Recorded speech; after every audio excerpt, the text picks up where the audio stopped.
Well, here we are. It's Maundy Thursday around 6 p.m. I got at the church. I arrived mid-afternoon today. Finished up printing all of the bulletins and took care of some office paperwork.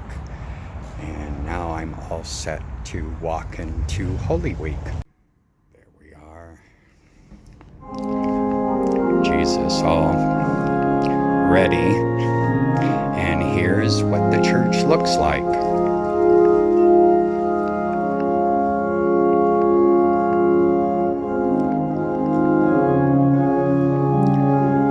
So that's the seating for the first part of the service, and then as we walk beyond this later, we'll be in the Garden of Gethsemane.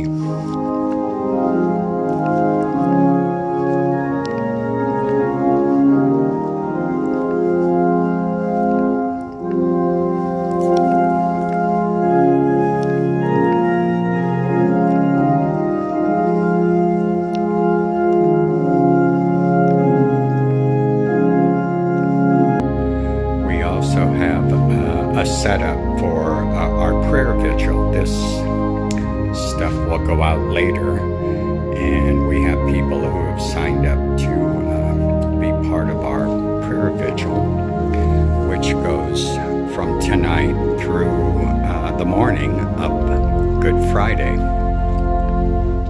There's Bob. Here, Bob. Say hi to everyone on that Deacon on YouTube. Hey, how are you?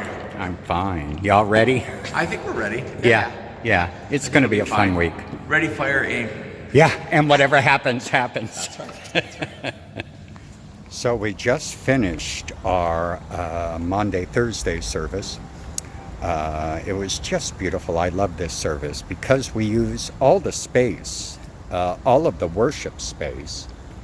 And then we have the service in the front half of the church, as you saw, all telling the story of the Last Supper and the mandate to love one another. And then from that, after the people have this agape feast, it's not a traditional Eucharist, they move into the Garden of Gethsemane. And we have the whole series of readings about Jesus in the garden.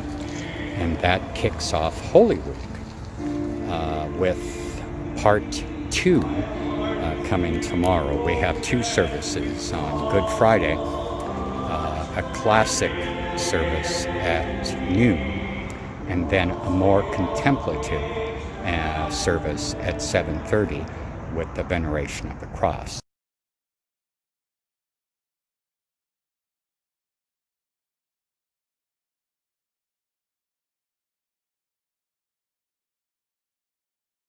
It's now Good Friday, and I just arrived at church about 45 minutes prior to our first Good Friday service.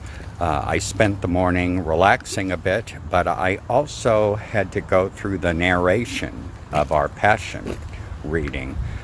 We normally have, we try to have lay people do all the readings. But the person who was assigned this reading had to back out at the last minute, so one of us has to step in. So I looked through the Passion this morning, and now I'll be showing you how our interior of the church has been transformed from the Last Supper and the Garden at Gethsemane to our Good Friday.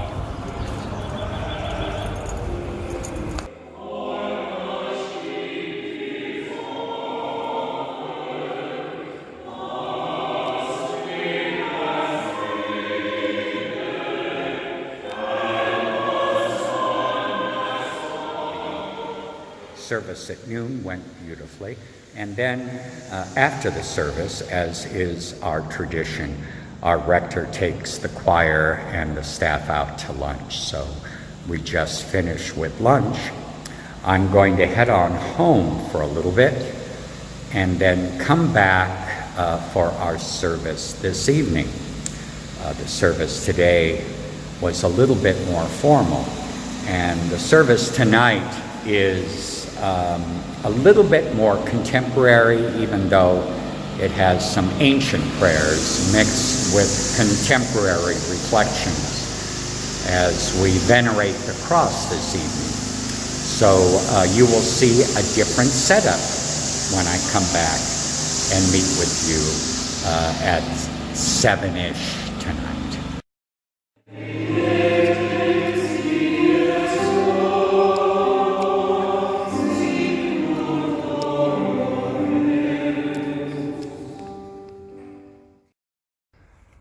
Well, back I am for Good Friday, Part 2. Tonight, our service not only includes the Passion story, but also the veneration of the cross, where we have really neat, I don't know how they found them this year, but it's these dark purple tulips that people can place around the cross. And as you see, there are little lights that people can light. We also include kneelers and give people a chance to reflect at the foot of the cross as part of the service. It's a very quiet and introspective, contemplative service that we offer in the evening of Good Friday. And